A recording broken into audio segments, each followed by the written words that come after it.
Hello and welcome to Building the Premier Accounting Firm. This is a podcast that is dedicated to helping owners of bookkeeping, accounting, and tax businesses thrive and have successful businesses where they're actually offering quality accounting services and getting paid what they're worth. This is a show committed to actually giving you the information you need by having experts on the show to address a variety of topics, ranging from pricing, selling, onboarding clients, marketing, tech stacks, and so much more. We also sometimes address things related to mental health and our personal well-being as it relates to running the business. And today's going to be exactly that. I'm happy to announce that on the show today, we have as an expert, Dr. Bijoy John, MD. Now, Dr. John happens to be someone that is a board-certified practicing sleep specialist. He is a physician with over 25 years of experience in this field. Sleep is vital to help with the mental, emotional, and physical well-being of individuals. So he shares his own experience with struggles with sleep in various stages of his life and how he actually overcame those by formulating seven proven sleep strategies for good health and happiness in his book, Nobody's Sleeping. So Dr. John, welcome to the show. Thanks, Roger. Thanks for having me. You mentioned the keyword mental health. Sleep and mental health are very, very closely related. In fact, it's got a bi-directional relationship. When you sleep better, you're less anxious. And when you're less anxious, you sleep better. So the better part is to sleep better, and then we can be less anxious or depressed. Interesting. I wouldn't have thought that right off. So I'm glad you've made that correlation. The anxiety can actually then be a problem for sleep. And if you're not sleeping, you can become more anxious. That's an interesting connection. Correct. Yeah. Now, I'm curious, before we get too deep into this, a little bit of your background. I mean, as a doctor, there's a variety of things that you could specialize in, things that you could actually become that expert. Why sleep? Correct. See, from a very young age, I went to med school when I was 17. I knew if I slept the night before well, I did better on the exams. So this was like the 80s and early 90s, but nobody was talking about sleep. So then I specialized, and it was during my fellowship. My background is ICU and pulmonary lung field.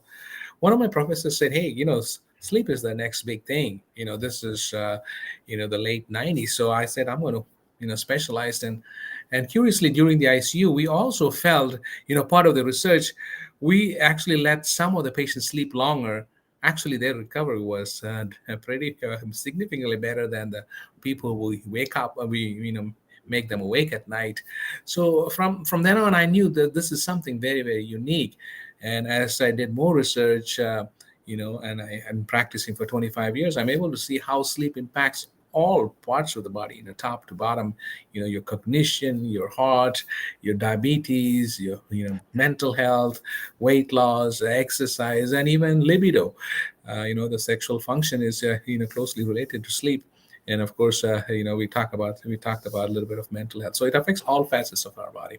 Fascinating. This is quite interesting to me because I have a best friend who actually works in a sleep clinic. She is a nurse there and actually facilitates a lot of the studies that are occurring. So this is a common topic, and I coincidentally know a number of individuals that have sleep apnea.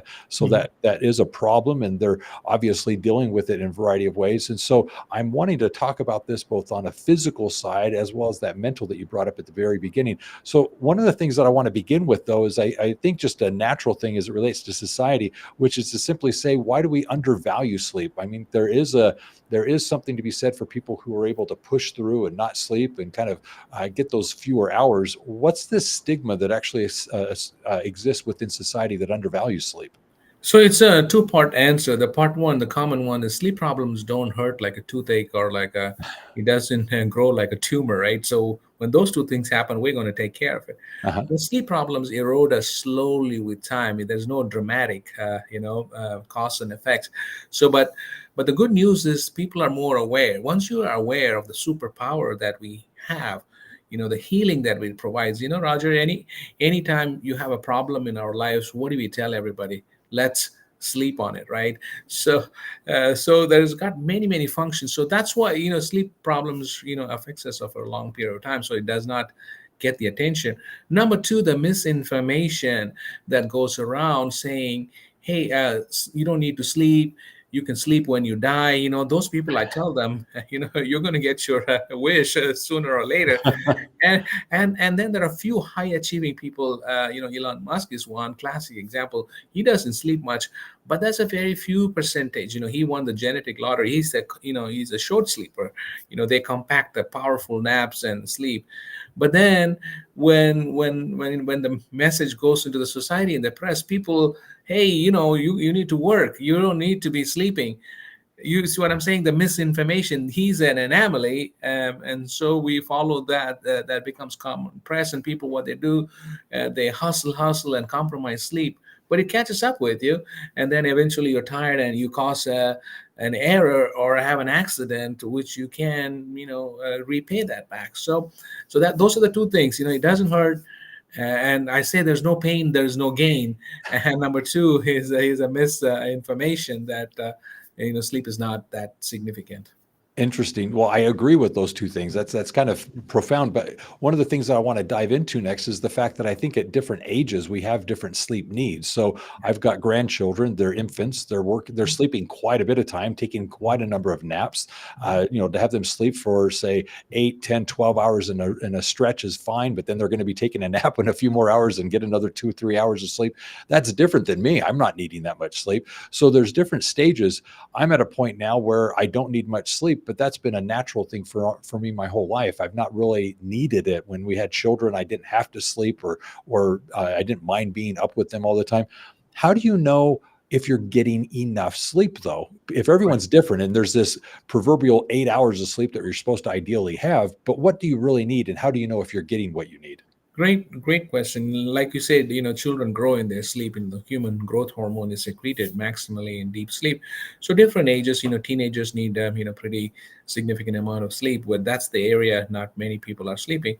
But adults need about 7 to 8 hours. To answer the question, in the morning, when you feel you slept for 8 hours, and how do you feel in the morning? You feel ready to go. So that means you're doing well. So if you are tired after like 2, 3 weeks of regular 8 hours sleep, then you might have a sleep debt or a sleep disorder. So if you're feeling great, like some people need 6 hours, some seven, some eight. So in the morning, how do you feel? Are you feeling rested? How you feel the rest of the day?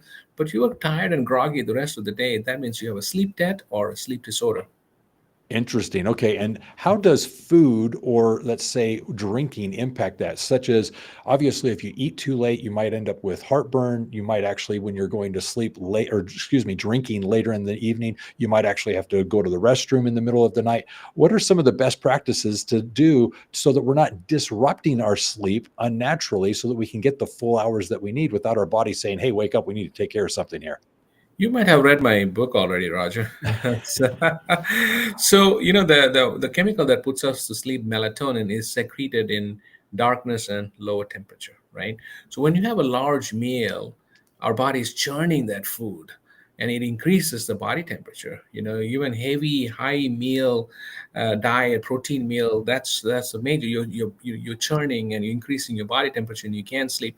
And of course, when you have a full stomach, your acid reflux, that then you tend to wake you up.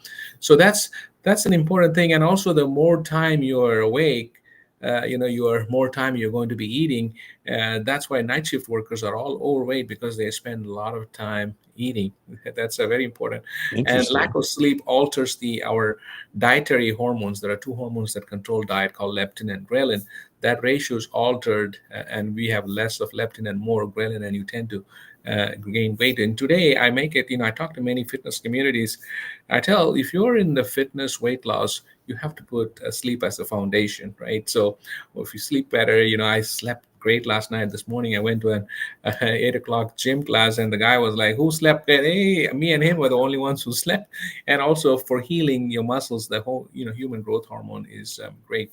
So the next thing you asked me about alcohol. Alcohol is bad for your sleep.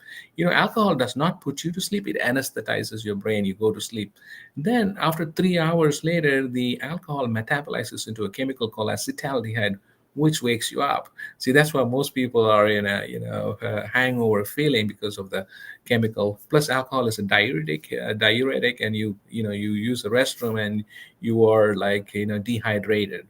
And you also mentioned people who drink a lot of water tend to wake up in the middle of the night to use the restroom. That affects your sleep. All that I mentioned in my book. I'm surprised you knocked it all in there, Raj. I'm paying attention. Yeah, yeah, So this brings me back to the first thing that we brought up then yeah. is the anxiety. This is quite interesting because as a business owner, one of the things that's natural, and perhaps it's natural just to say for as parents and so forth, we've got a lot on our minds. And Mhm. sometimes what happens is it causes an anxiety because we've got things we're thinking about as we're going to bed, things that we either need to do tomorrow, things we didn't get done today, things that we would like to address. But these anxious things that are racing through our minds, how do you slow down your mind so that you can fall asleep?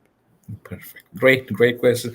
The three stages of my life when I had sleep problems. One, as a medical student, I couldn't sleep. Then when my mom passed away, the grief, and then when I started my own practice and went on my own in pursuit of this passion to spread the good news of sleep. The bills, the employees, the new growth you have to do. So in my seven strategies, one of those things I tell people, because I hear it on the other end, people said they cannot slow down their mind when they lay down. Just like me, I was thinking about all the stuff. So one of the strategies is, I say, take dedicated time to worry. I dedicate that every day in my life between 6 p.m. and 8 p.m. Even yesterday, I didn't see the link for the chat today with you. I sent an email and I'm done at 8 p.m. And then what happened, if I'm not able to resolve something, I actually write it down. So so when you lay in bed, hey, I didn't resolve it, I'm going to attack it tomorrow. So this is very practical. It helps many people.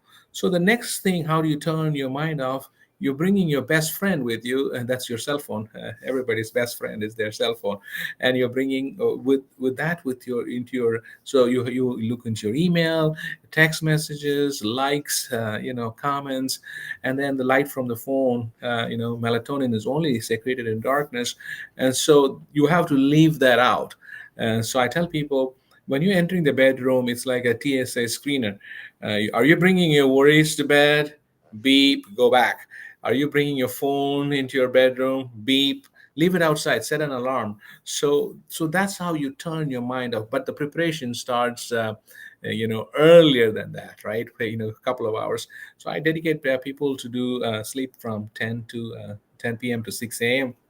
So you're done by 8, and you're slowly weaning your way down. And when you lay in bed, so you've knocked out the two important things. And then when you lay in bed, now your mind is free, because you've addressed already the things. I practice something called vivid imagination. I've been doing this for 30 years. Even last night I did it. When I lay down, I think about the last show I saw. I'm watching this TV show, and then I started becoming the director, and I go into abstract, and within 30 seconds I'm out sleeping. So, but you have to give your chance to your body. Your preparation goes a little bit early.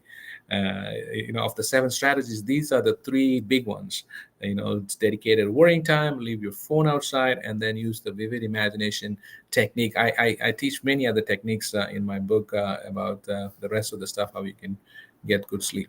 I love that. And, I'm going to add a fourth to your own Yeah. list. Yes. You mentioned it, and I'd like to Yeah. highlight it because it's Yeah. been very helpful to me. Yeah. The anxiety that I have of I'm thinking of something, I feel inspired. Oh, that's exactly the answer to the thing that I need to take care of.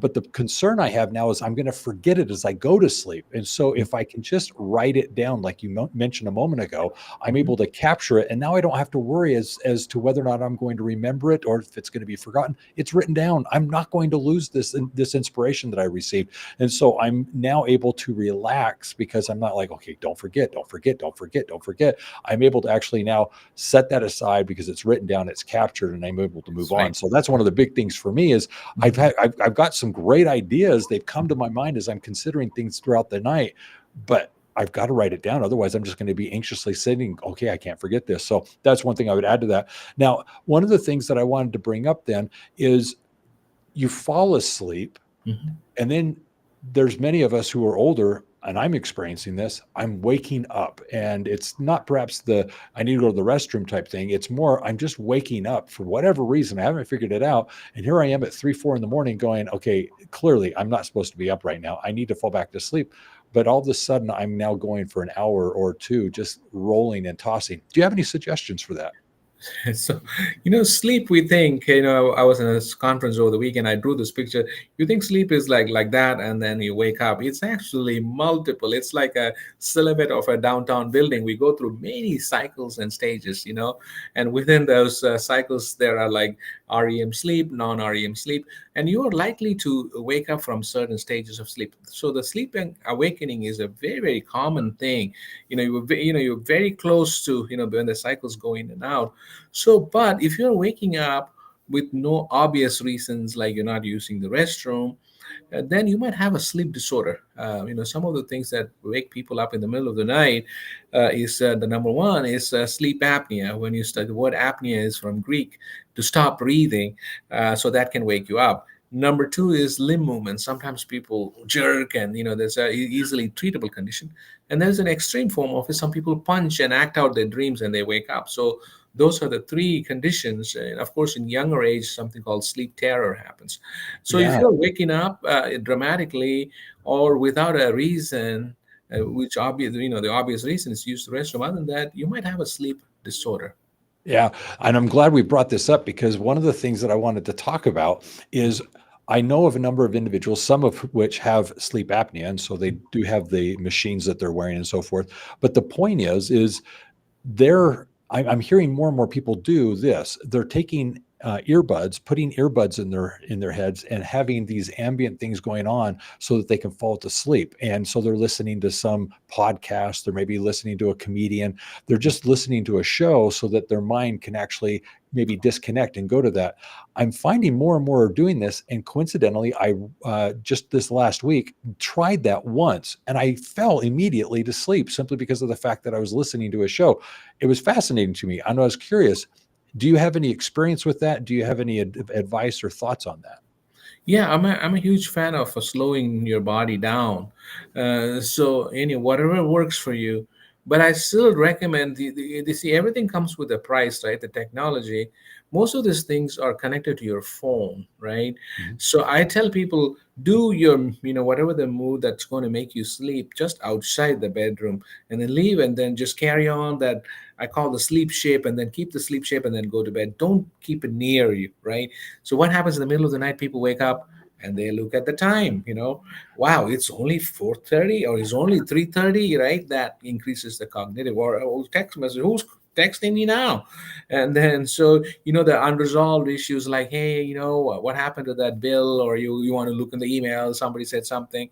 So leave that. I'm a huge fan of slowing your brain for all the meditation apps and the music and the podcast, but just leave it out. Get on the mood and come back, and separate yourself from electronics. Excellent. No, this is wonderful advice, and I'm going to use this as a great segue into the next thing, which is I, I've I've formed an opinion on this, and a number of people have given advice, but it's removing, like you're suggesting, the technology away from the room. And I've had this said to me that the bedroom needs to be exactly that, a place where you go to sleep. That really nothing else is meant to be in there. It's not where you're supposed to be watching television. It's not where you're supposed to be doing this, that, or the other. And so it's basically trying to say remove that technology. And my comment to it is this: do you find that in addition to the sleep that you're addressing, that the level of intimacy when you're sleeping with a partner is actually diminished when you have a television or phone that is brought into the bedroom?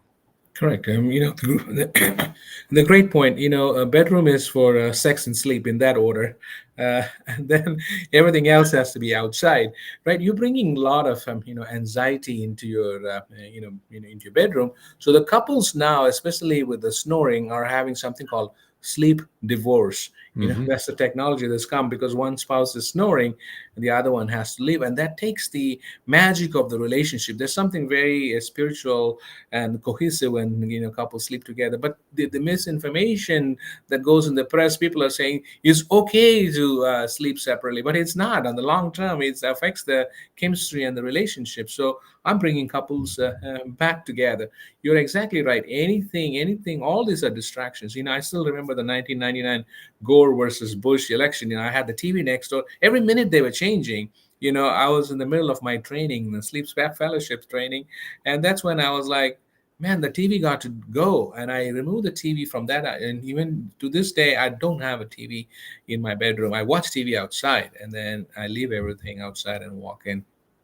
Excellent. I love this advice. Wonderful. Now, as it relates to the partner sleep, you were Mhm, bringing up that there's this sleep divorce. I'm very familiar with the term, mhm, and I know of individuals that have actually done this. I remember first experiencing this when I went to my grandparents' home, and mhm, I all of a sudden realized grandma and grandpa don't sleep in the same bedrooms. And I thought that mhm, was so peculiar and odd.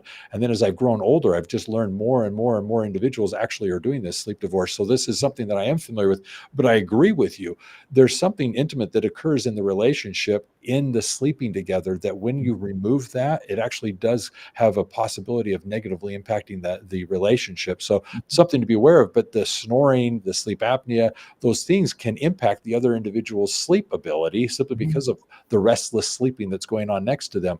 So what advice do you have for the partner who is dealing with someone who has these issues and clearly they're not addressing them? Correct. The clear answer is the one way I tell people is to record something. If your partner is snoring so loudly, people are nihilistic. They don't want to admit it. Men snore louder because our larynx is bigger. The whole wind pathway is like a trumpet. So it goes down and gets amplified. That's the reason why men get diagnosed easy. Plus, in women, the estrogen is protective about the collapsibility of the back of the throat. But when women attain menopause, they lose that. So there's a dramatic increase in, I see many women around the 45 to 55 age group where they just like they can't sleep. They're dealing with menopause plus sleep apnea creeps on them. So the advice will be, of course, the easy answer will put earbuds on yourself, but then the documentation is to proof, and then the person will listen to you and say, hey, hey, here's the snoring, it's loud. And I get many recordings. I'm going to do a podcast with all the snoring sounds here real soon.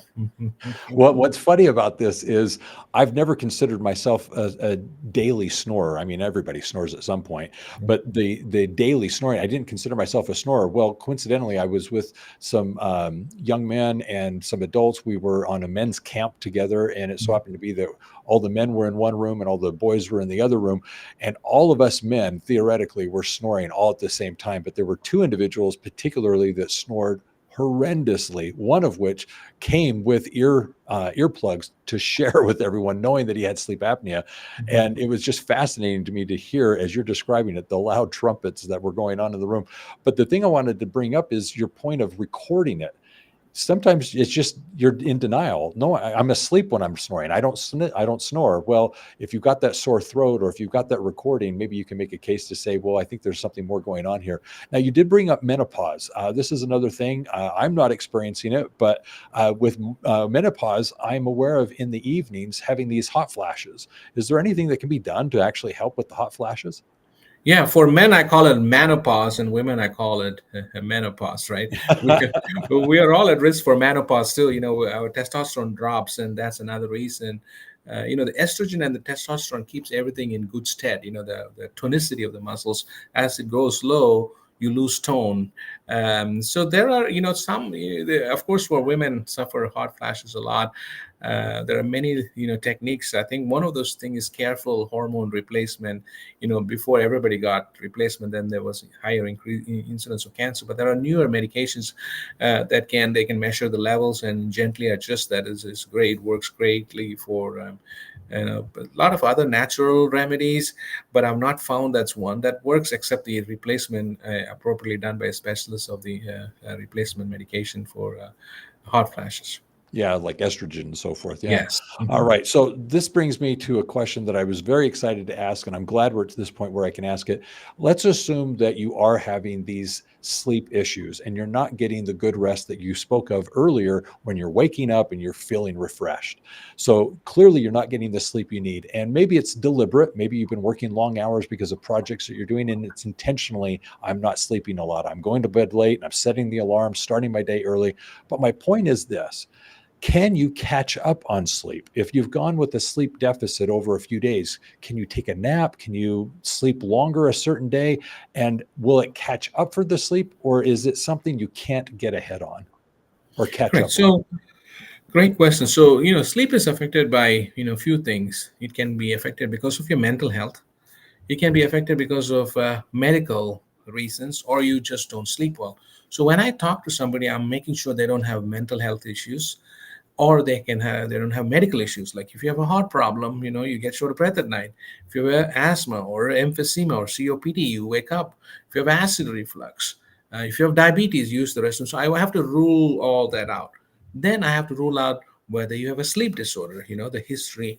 You snore, are you tired, you kick your, do you kick, or you have a condition, it's called restless legs. People are pacing in the evening before they got, they're rubbing the legs. So all that rules out.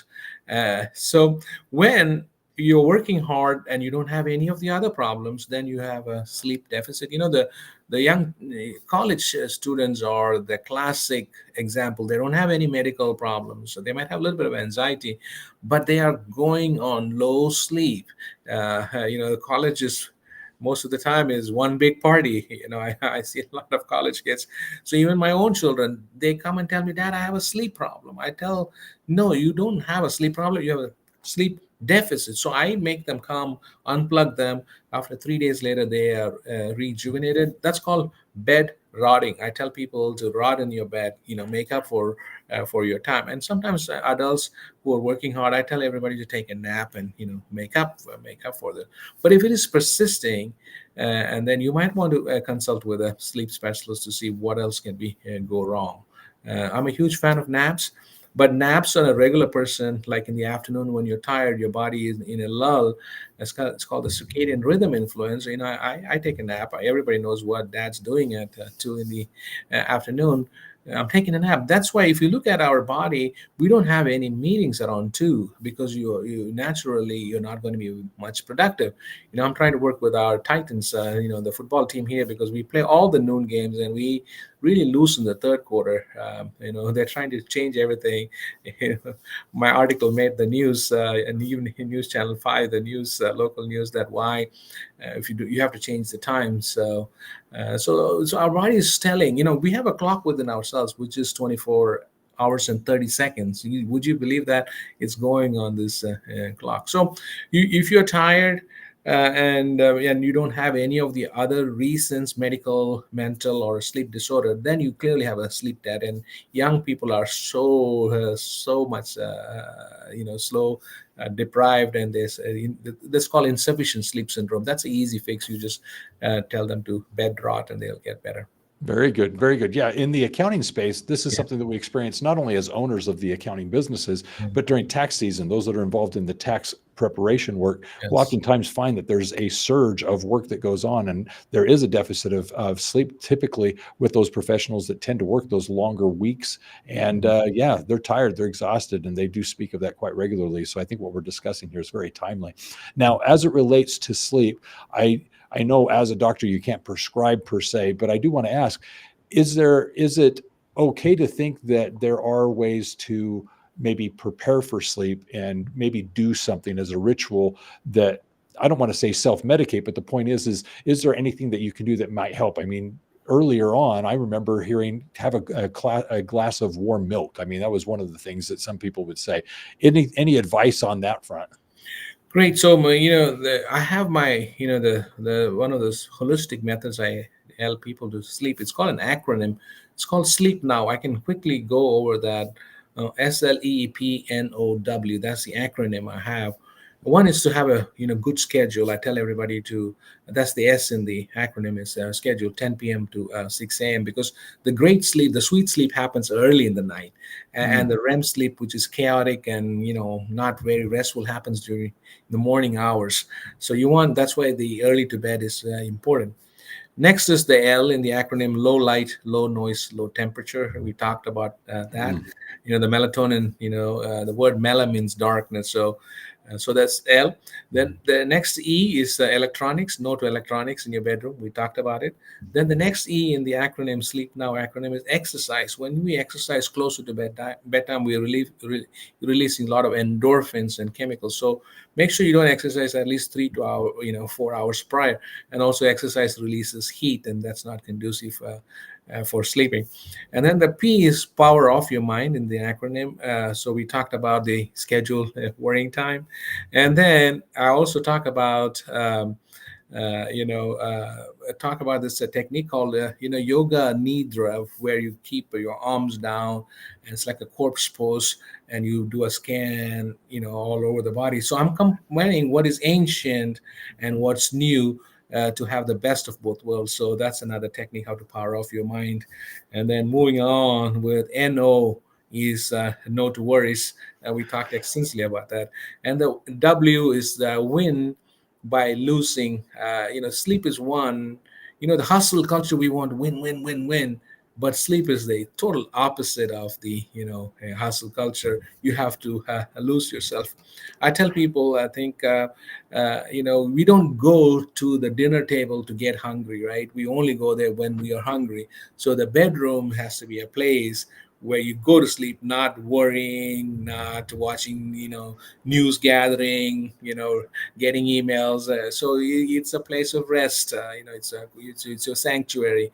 It's your fun place to go and rest. So all those things, if you add up, sleep now.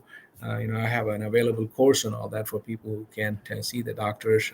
So I have it online. So this is all my 25 years of experience. I've gone through all that myself, and I practiced it. I know it works because that's what I do to all the patients who come and see me, and I have great success with it. That's why my mission is to everybody to discover their superpower and be the best version.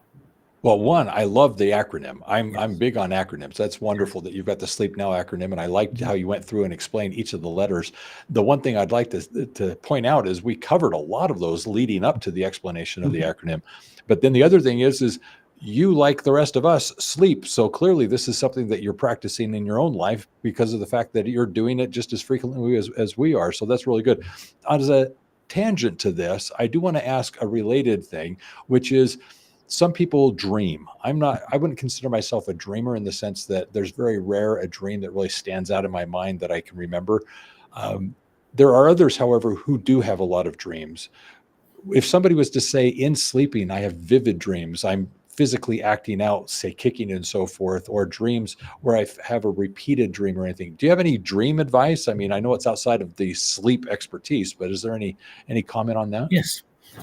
Sleep is actually a spiritual. There are many meanings to not sleep. I'm sorry, dream. It's a very spiritual experience. There's many meanings to it. So a really good dream is that you don't remember it. Just like an abstract, you just get into it, and in the morning you completely fade off. But if you're having vivid dreams, one of the commonest things you might have is PTSD.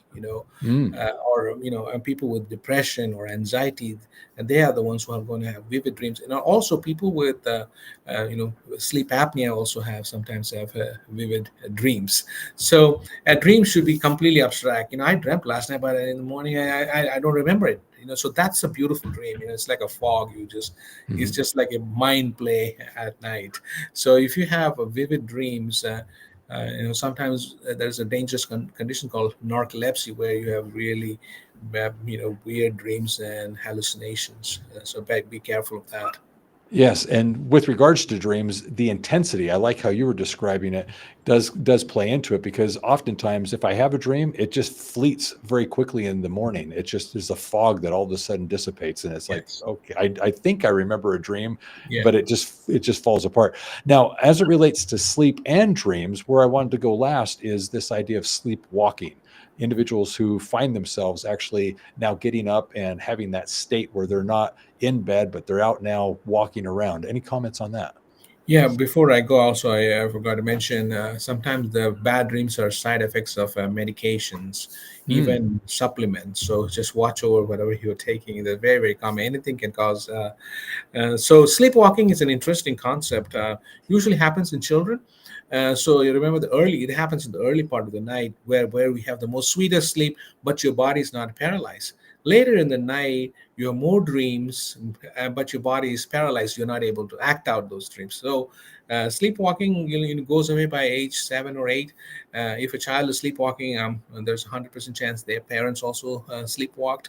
And so, but sleepwalking is also a side effect of certain medications that we have, sleeping pills that can cause you to do that. So you usually happens early part of the night, not a major problem. You just come out of it. But if it's persists through, I have a few patients who persist through adulthood. So that's kind of embarrassing.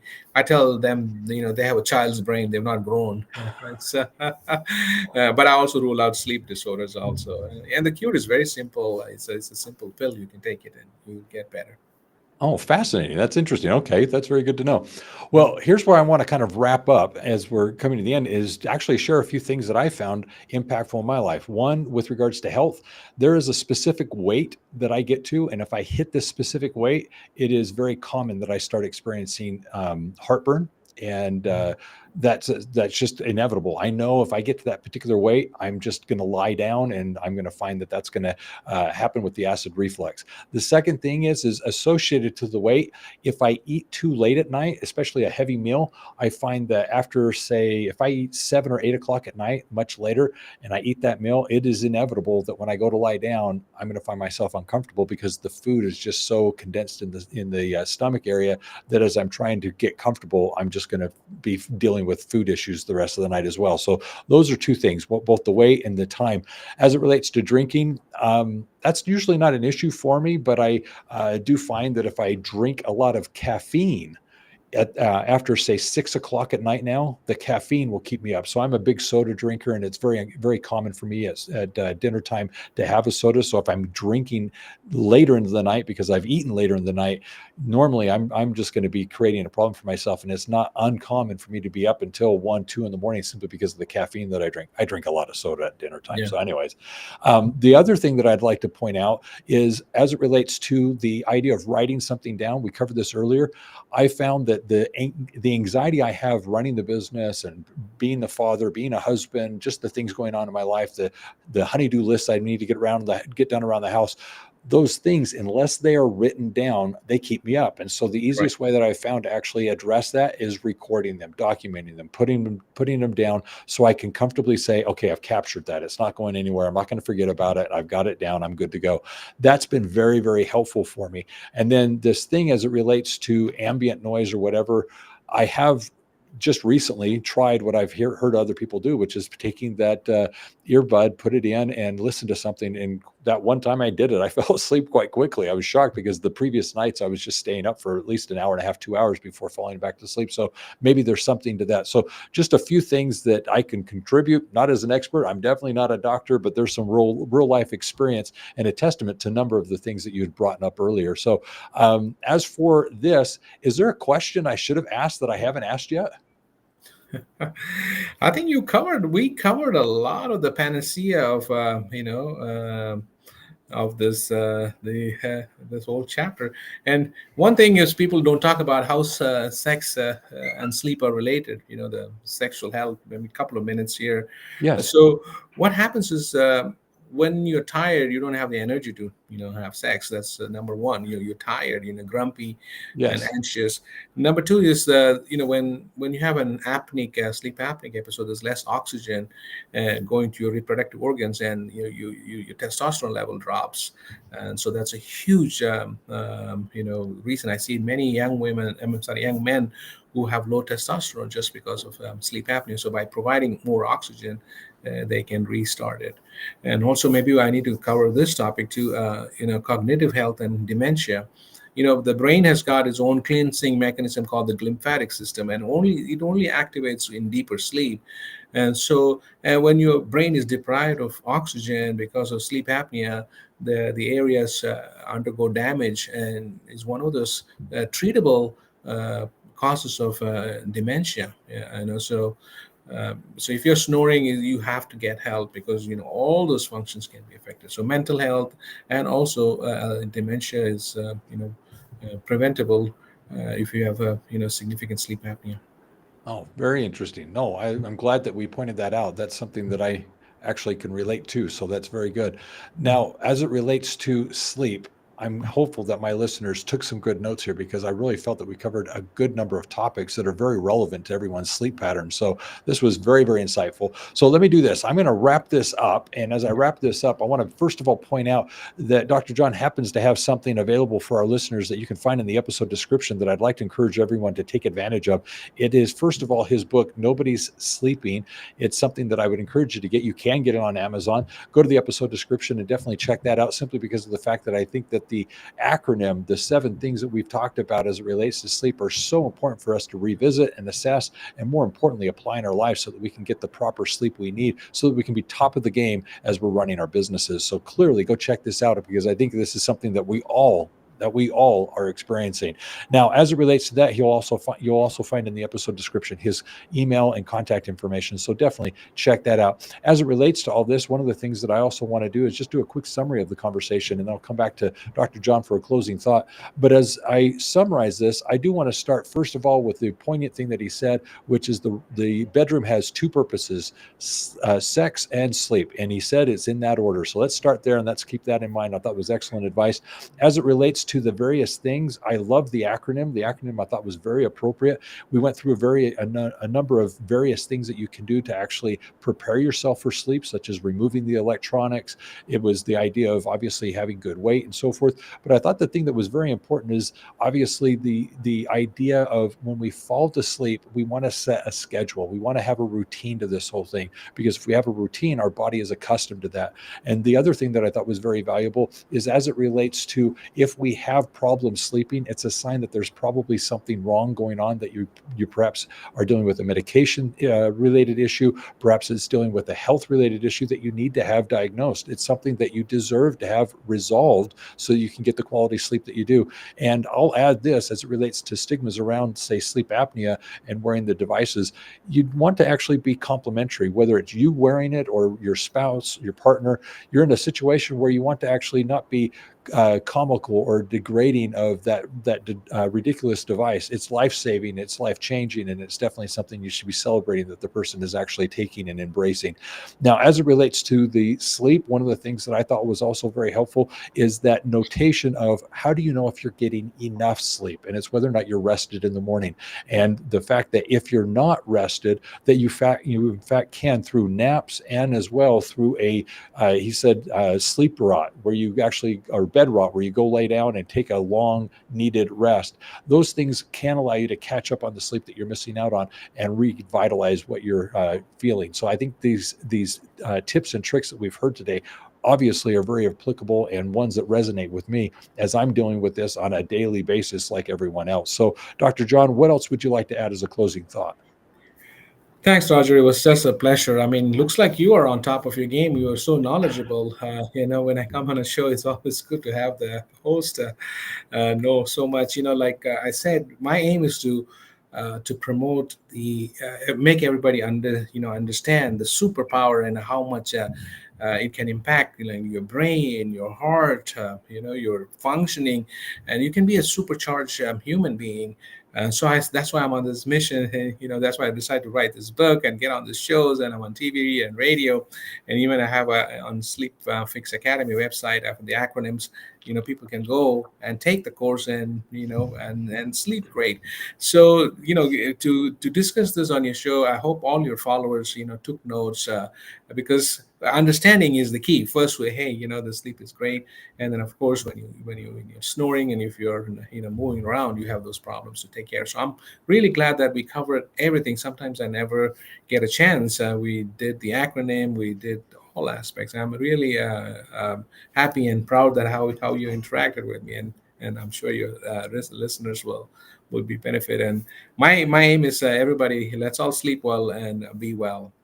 Well, I'm going to definitely say this. We're all sleeping. If anything, let's be experts in this very thing that we do on a daily basis. So, yeah, it's a topic that I wasn't afraid to discuss, simply because of the fact that I'm experiencing it. And honestly, as I've gotten older, I've had various issues, and I've had individuals that I'm very close with who have experienced various challenges. And as I've learned, and as I mentioned, I've got a best friend that is actually in a sleep clinic. This is a topic worth discussing. It's something that everyone should know, and there shouldn't be taboos or phobias about it. There's one thing I neglected to bring bring up, and I bring this up with all the newlyweds that I deal with. My children, all three of my children have recently wed in the last few years. I've got friends that are having their children wed, and I tell all of them this one thing. If there is an investment you can make, it is having a good quality bed.